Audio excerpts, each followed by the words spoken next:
The USC offense looks to be among the elite in all of college football in 2023. But on this loaded SC offense, we know who the stars are going to be. But the question we're asking today is, who are the X factors? Who are the guys that if they step up and take their game to another level can really help push this offense over the top and truly make it unstoppable? We talked about the defensive X factors last week, and you guys really seemed to enjoy that discussion. So this week we're taking it to the other side of the ball. But we have a lot to talk about today, so let's not waste any more time. Let's go.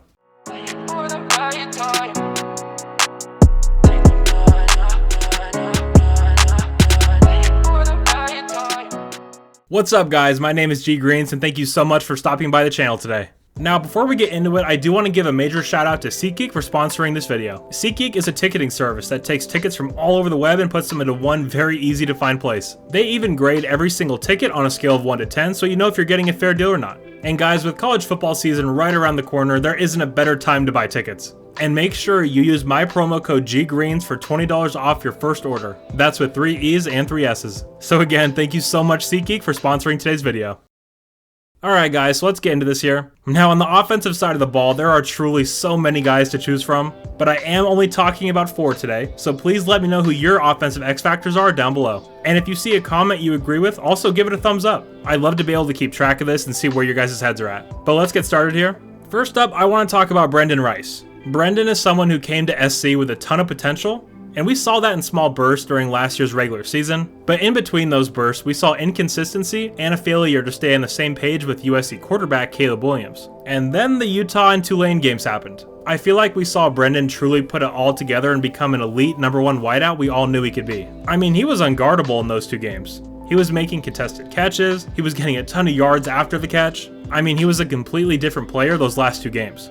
And all year he had been a guy who would make the difficult play look easy and the easy play look difficult. But in those games, and I would also include the spring game with those, he really made all kinds of plays and just did everything well. Now he himself actually credited the uptick in production to he and Caleb spending more time together outside the facility. And all I'll say is whatever they did, I hope they keep doing it. If we see the Brendan Rice from the Pac-12 championship game, Cotton Bowl, and spring game for the majority of this upcoming season, we have an elite #1 wideout on our hands. As well as probably the best wideout in the conference and one of the best in the entire country, which in my opinion absolutely makes him an X factor for the 2023 season. Alright, next up here, let's talk about Rayshawn Brown. Rayshawn had an up and down freshman year in 2022. However, much like Brendan, the last time we saw him on the field, he really showed us how much he had grown over the course of a full season. Rayshawn started with a bang in the Rice game, scoring and striking the Heisman pose, but he also got hurt in that game and that really seemed to set him back a bit. Then the remainder of the year, he made some really good plays, but there were also a lot of frustrating ones mixed in as well.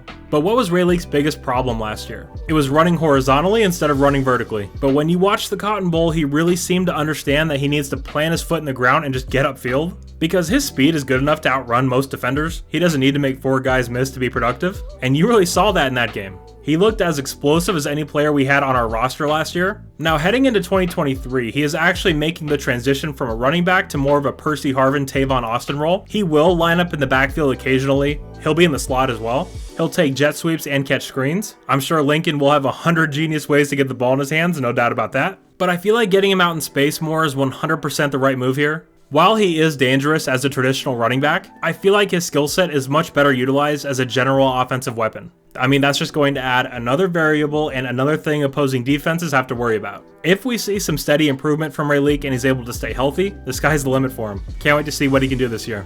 Alright, now let's talk about a guy I'm sure a lot of you don't currently have on your radar. I honestly think if things break the right way with health and other variables, that redshirt senior tight end Jude Wolf could have a really big year.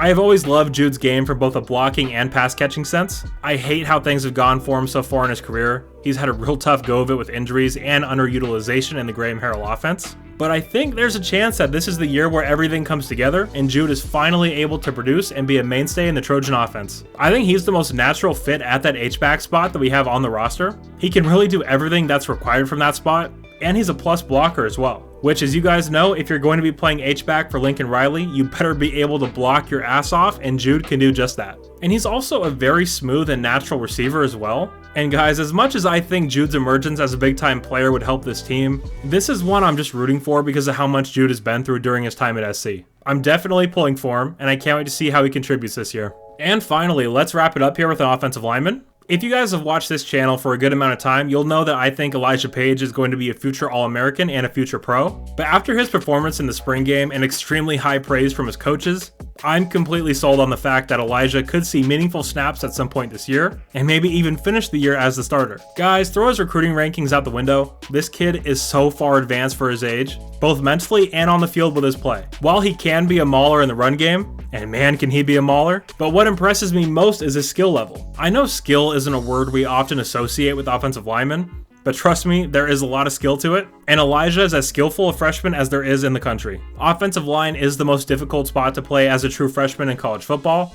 but if anyone can do it, it's Elijah. Size is not a concern here. He's 6'7", 305. I really just think that Elijah will be asked to come in and play some meaningful snaps at some point this year.